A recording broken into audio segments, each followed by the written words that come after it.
جن بولتا ہے جی کہ یہ فلاں زیارت پہ چلا جائے میں چھوڑ دوں گا، یہ خبیث اسی زیارت سے آیا ہے برگلانے کے لیے اس خاندان کو۔ اگر یہ وہاں جائیں گے وہ بچہ ٹھیک ہو گیا، وہ لڑکی ٹھیک ہوگی، اب کہیں گے یہ بابے نے ٹھیک کی۔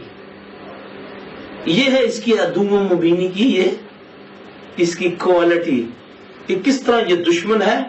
ایسی آزمائش سے بچنا، اور یہ جو چیزیں کرنی، چھری رکھنا یا کیلیں، قرآن پڑھو، گھر سے گن نکالو نا، ٹی وی فلمیں نکالو، بے حیائی نکالو، عورتوں کو بولو چادریں لے سروں پہ، اوڑھنی سینوں پہ ڈالیں، دیکھو شیاطین کس طرح بھاگتے ہیں۔